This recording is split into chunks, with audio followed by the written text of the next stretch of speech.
Last week we talked about the importance of mindset.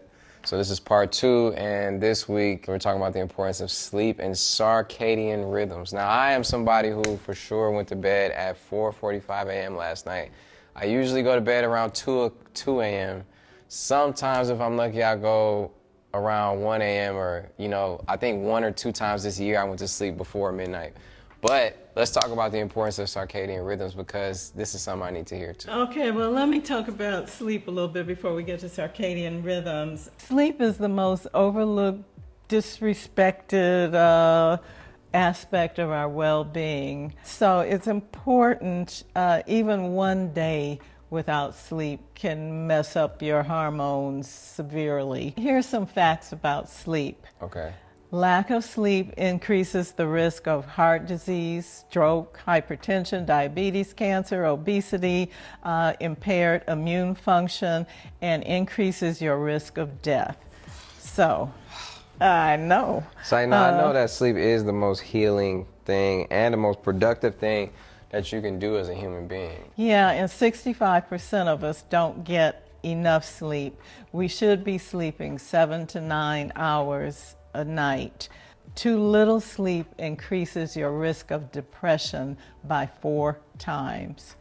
So By 4 times. by 4 times. All right, so here's the Yes. thing. A lot of the times when I have a lot to do, which I guess goes back to the first conversation we had about mindset, is that if I'm not in the right mindset, then I don't get the right sleep either because that anxiety won't rides turn high, off. that Yeah, your my mind. thoughts are racing, and it's like I'm somebody who lives in their head. So I guess it's funny how all these link together. That's what I'm saying. All right, yeah, well, let's talk about the ideal conditions for sleep.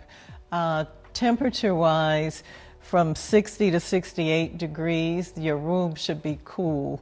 That's cold. Yeah, I know. I definitely stay toward the 68, I ain't sleeping that 69. Yeah, I'm a little warmer too. And for kids, it really should be warmer, 68 to 72.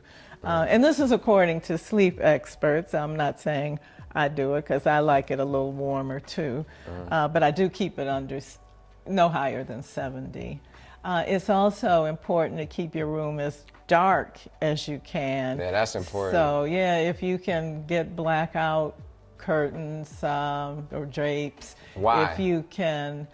Yeah, so the melatonin, light disturbs melatonin, and melatonin is the hormone that controls your sleep cycle. So light will just wake you up. You need to avoid blue light 1 to 2 hours before you go to bed. Blue light, of course, is in our phones, the TV, and there's some ways. That's impossible. Yeah, there's some ways you can do that. So, for instance, you can do blue blocker glasses. These are blue blocker glasses. So now I do have some yellow ones that probably block out more, but I'm constantly, when I used to wear those, taking them off to see what color the TV really is or something. Okay, so there's glasses I like you could these, put and on. I just wear these all the time. Is there a protector you could put over your phone or something? Your phone, you usually can set it. At least I know iPhones, they have a setting for night. Oh, yeah. And for your computer, there's a program, F.LUX, that you can just download for free on your computer to dim it. I'm in a field where people do a lot of drugs. They take Adderall, they drink a lot of caffeine, a lot of coffee, which for real, caffeine is a drug too, for real. Like, if we're being honest, and it's just legal, like just like alcohol, just like all that. Of course. Right. You shouldn't consume caffeine after 2 p.m. in the afternoon. It has a long life in your system. So I see you having green tea and all that stuff 7 or 8 o'clock at night. So, yeah. But I guess when you are forcing your body to stay up till 3 or 4, you need that.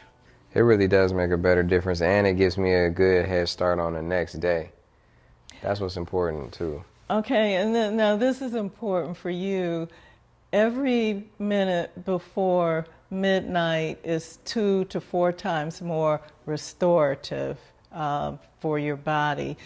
And that's because we have 90-minute sleep cycles, but at the beginning of the night, the non-REM sleep has a larger part of that 90 minutes, and that's the repairing, restorative, healing part for your body. And later on in the night, REM sleep will take over. That's the rapid eye movement sleep. It's lighter and it's not as deep and not as restorative for your body.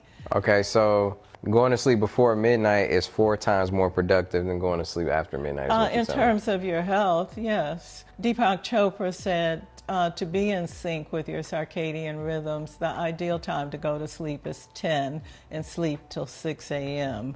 So. Oh, that's a good. That's when you really get the best out of your day. When you could wake up at 6. Yeah, because I've started Or getting 7. up early, and it does make a big difference. Heck yeah. It's like almost having 2 days And in one. talking about circadian rhythms, the Chinese have a 24-hour body clock that kind of ranks each organ's maximum energy time.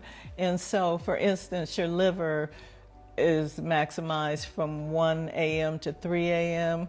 Well, see, if you miss that 2 hours, your liver doesn't heal and repair as it should. So look. And of course, it does 500 jobs in your body, so you mess yourself up. Between certain hours, certain parts of your body detox. Your liver detoxes between 1 and 3. Between 5 and 7 is a good time to evacuate your bowels. And so every hour has something that's important. Evacuate your bowels. Well, Take a shit. yes, I didn't want to say that, Yeah. but I'll leave it to my rapper son to say that. Bottom line, go to bed before midnight. I think the ideal time on the 24-hour clock is 9 to 11 to sleep. Nah, truthfully, the later I wake up, the harder it is to get things done. You know, you need that time early on to get yourself right, to be productive during the day, because you miss your whole morning, and when you Yep. miss that, it's hard to catch up. Yeah, no, 8 hours of sleep between 3 a.m. and 11 a.m. It's not the is same. not the same, not at all. It's not nearly as restorative. So, like I said, go to bed before midnight. Mm-hmm. Another thing that's very important and very helpful is to step outside first thing in the morning and gaze at the sky for about 5 minutes, not directly into the sun, and that will start resetting your circadian rhythms. You know, you can get some little leather moccasins, you know, because sometimes I think, oh, squirrels might have peed here or something. So Right. I put on my little, Rock the maca with no soccer. yeah. Yeah. So, Yeah, I do that sometimes, stand out there in the grass and get it in. It does help. yeah. It helps you calm your mind down. For people who got a lot of mind racing issues and things, it definitely helps bring you back from out of your head to the ground. Okay, your action items for the week are, and do at least 2 of these. Commit to getting 7 to 9 hours of sleep every night. Oh boy. Cut out caffeine after 2 p.m. Cut out blue light as much as possible after dark. That's easy. That's easy. And first thing in the morning, spend 5 minutes gazing at the sky. Oh, and the word of the week is restorative. Restorative. Restorative, yes. Well, I hope you guys enjoyed this short talk on sleep. I hope you learned something and you get your required rest you need to take over the world and to be the best you know, to think ahead and to get what you got to get to. So I'll see you next week.